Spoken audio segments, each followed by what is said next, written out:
Hello and welcome to another episode of East Sussex Casters, and in this one we're going to be showing you how to catch flounder from your local estuary. So the bridge we're fishing off in this video is called the Toll Bridge, and this runs across the River Ada in Shoreham. This bridge is probably our best spot because the river channels allowing the fish to gather in one area and giving us a window of an hour before and an hour after high tide to catch these amazing species.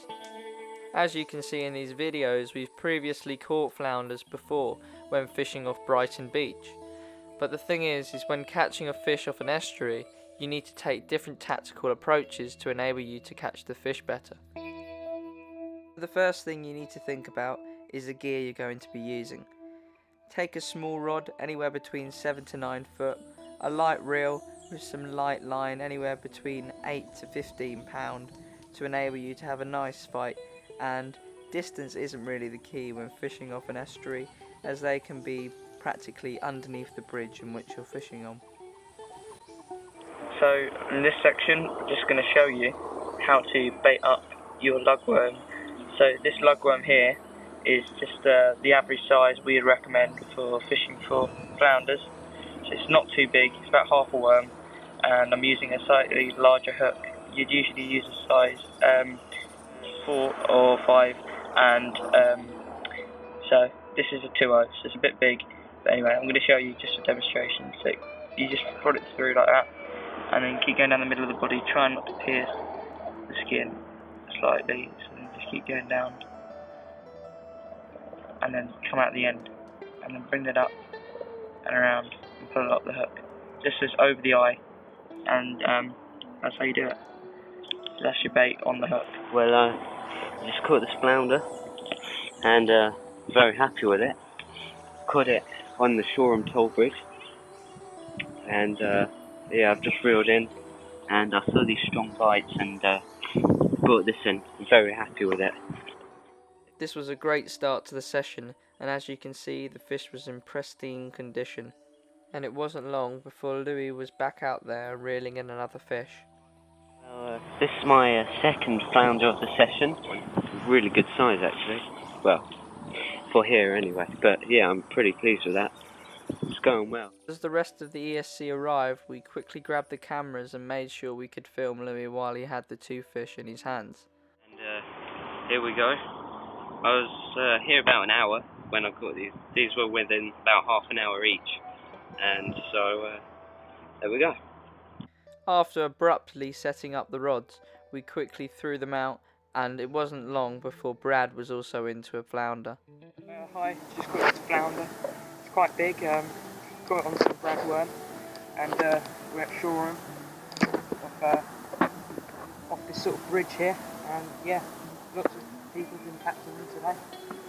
Just caught it finally.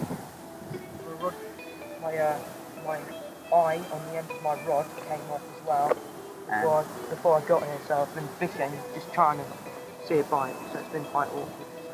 But anyway, I've got this. It's great. So I'm quite happy getting back soon. Alright, have you unhooked him? He's gone. He's alright actually. That was so quick. Yeah, he's gone. Yeah. He's alright.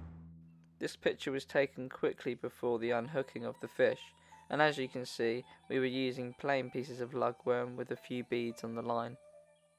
After chucking out the rods once again, we waited around, and it wasn't long before there was another large knock on the rod, and Louis was into this fish. Here's a little flounder I just caught, and I saw a small bite, but I thought it was just getting snagged with half here, so I reeled it in just to rebait, and I got the point.